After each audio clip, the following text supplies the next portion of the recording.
Na svoj pametni telefon si prenesi aplikacijo Ostani zdrav in obvaruj sebe in druge pred COVID-19 ter bodi obveščen o izpostavljenosti koronavirusu. Prejmi opozorila in prepoznaj tveganje.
Dober večer, spoštovane novinarke in novinarki, državljanke in državljani, sodelavci iz Ukoma, člani moje ekipe, kabineta predsednika vlade. Vlada Republike Slovenije je na Brdu pri Kranju pred pol ure končala svojo sejo, na kateri je obravnavala zadnje epidemiološke razmere, možen razvoj dogodkov v prihodnjih urah in dneh, pa tudi ukrepe, ki so v tem trenutku nujno potrebni, da zajezimo to hitro širjenje virusa. Predsednik vlade Janez Janša bo predstavil trenutne razmere in okoliščine, v katerih se je vlada odločila. Gospod predsednik, izvolite.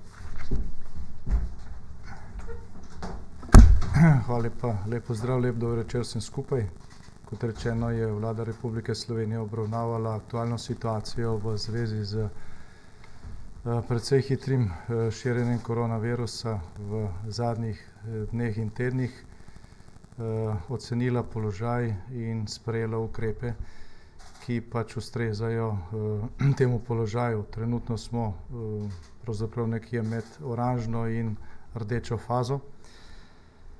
Število okužb narašča število obolelih in glede na načrt, ki je bil pripravljen pred časom, sprejemamo ukrepe, za katere računamo, da če jih bomo seveda v veliki meri upoštevali, lahko v nadaljevanju zajezijo širjenje okužb. Trenutno imamo v Sloveniji v okviru 12 statističnih regij, 7 regij, ki so pač rdeče, ki presegajo število okužb, ki pač presegajo to 14-dnevno incidenco, kar pomeni, da imamo v posamični regiji v zadnjih 14 dneh na 100.000 prebivalcev več kot 140 okuženih.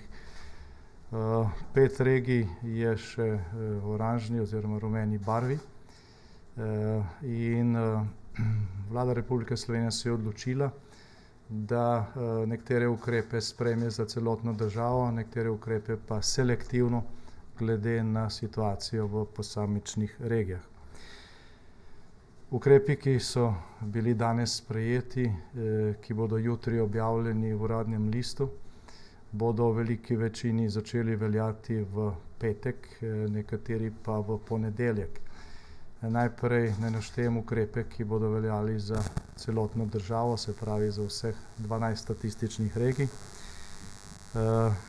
Tukaj gre predvsem najprej za aktivacijo dodatnih rezerv v slovenskem zdravstvenem sistemu.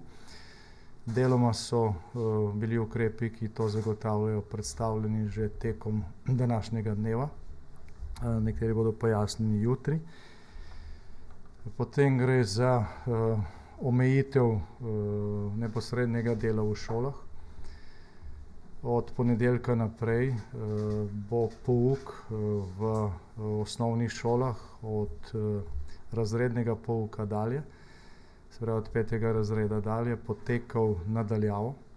Enako v srednjih šolah, za visoke šole in za univerze pa se je itak že priporočilo, da izvedejo aktivnosti, kolikor je mogoče tudi na daljavo.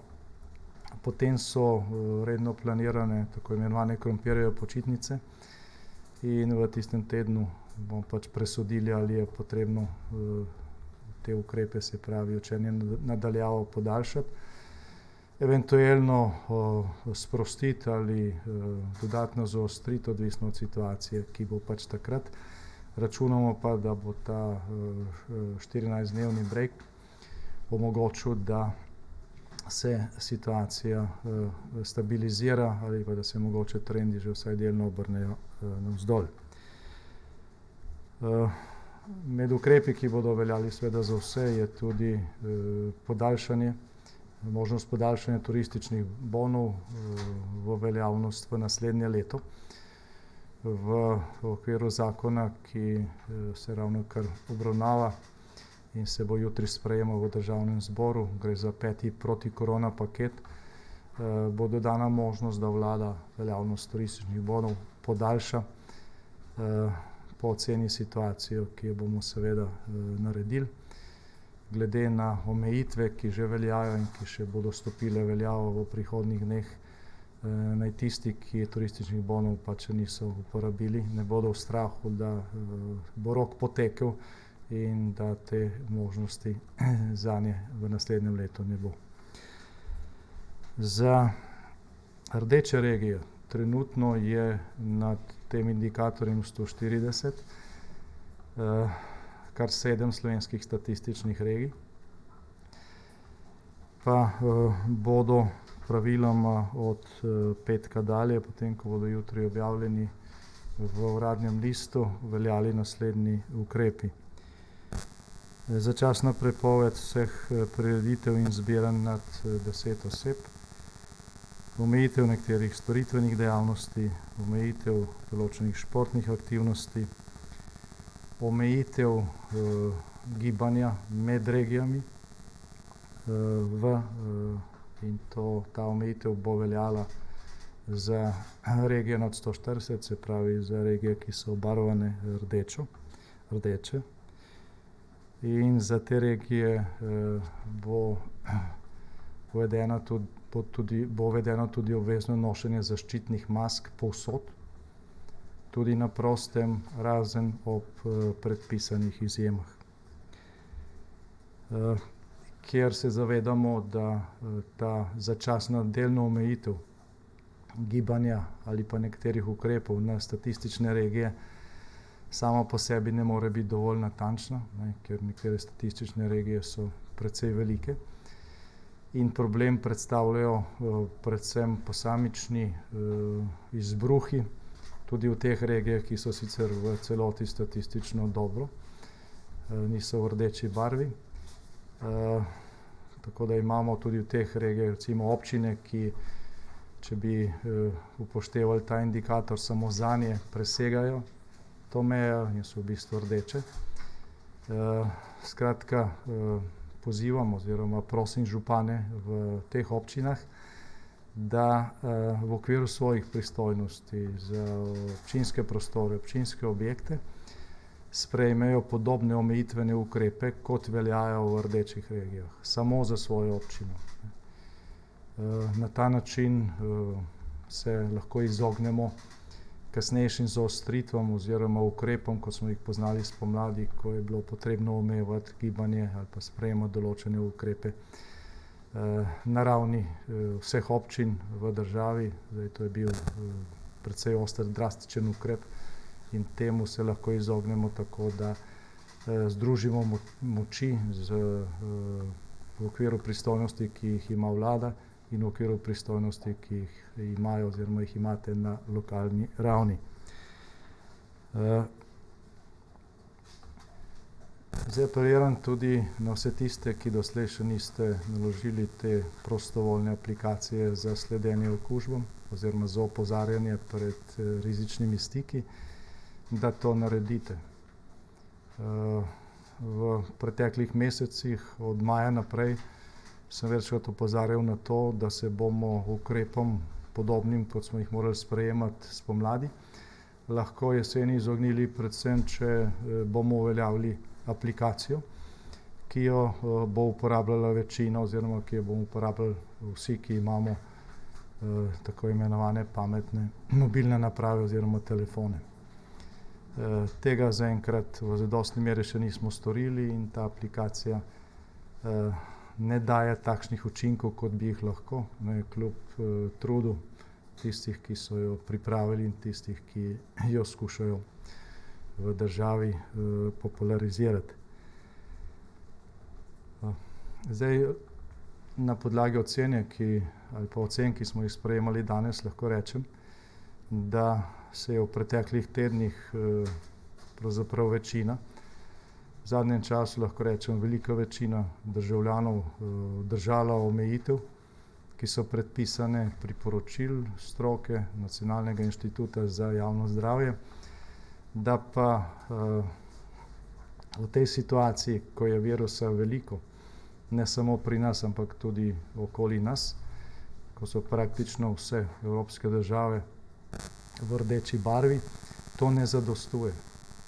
To ne zadostuje in z tega mesta izrekam poleg zahvale vsem tisti večini, ki je upoštevala vse te ukrepe, tudi poziv tisti neodgovorni manjšini, ki tega doslej ni počela in s tem pomagala, da smo pač prišli v situacijo, ko je potrebno ukrepe zaostrovati. Vlada Republike Slovenije ima pripravljene načrte in ukrepe tudi za primer, da se situacija poslabša. So pripravljeni in jih bomo pač po potrebi sprejemali. Tudi ukrepe za rdečo fazo, vključno z razglasitvijo epidemije, vendar pa bi se temu radi izognili, ker vemo, da to terja svojo ceno. In finančne blazine, kot je bila na razpolago spomladi oziroma za pomladni in poletni del epidemije oziroma covida, v prihodnosti v takšni meri ni na razpolago. Zaradi tega je odgovorno ravnanje še toliko bolj pomembno, kajti od naslednjih dni ali pa recimo naslednjih 10 dni, mogoče 2 tednov, bo odvisno, ali bomo virus obvladali, ne da bi plačali višjo ceno, kot smo jo spomladi, ali pa se bo pokazalo, da tega nismo sposobni. Jaz mislim, da je Slovenija doslej velikokrat dokazala, da je takrat, ko gre zares sposobna stopiti skupaj in pozivam se, da to storimo tudi tokrat. Hvala lepa, če ima kdo kakšno vprašanje.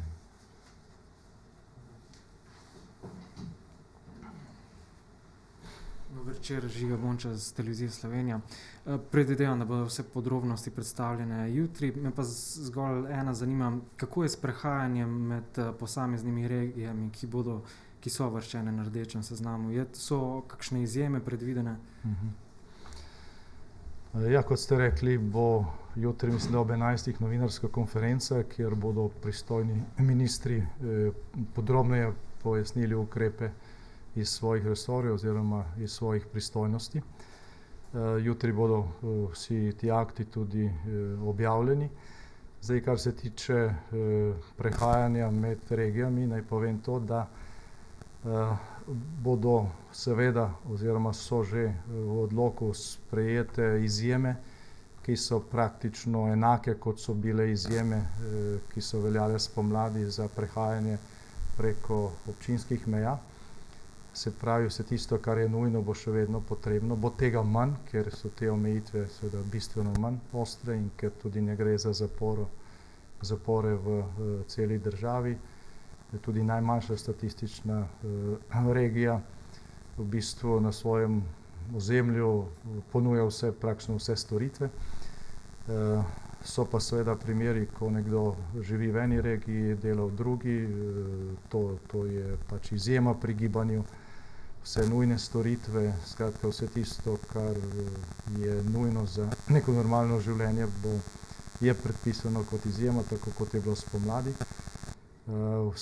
Vse tisto, kar pa ni nujno, pa pač bo potrebno za tisto potrebno nekaj časa počakati. Še karkoli? Hvala lepa.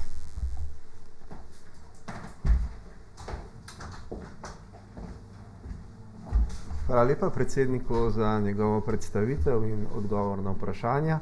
S tem je naša današnja tiskovna konferenca zaključena. Jutri bodo na tiskovni konferenci vlade v teh prostorih nastopili predstavniki oziroma ministri 4 resorjev, ki jih zadevajo ukrepi, o katerih je bilo danes govorjeno, in predstavili bodo tudi njihovo implementacijo, predvsem pa vse izjeme, ki omogočajo kolikor toliko normalno življenje. Hvala lepa za danes in lahko noč.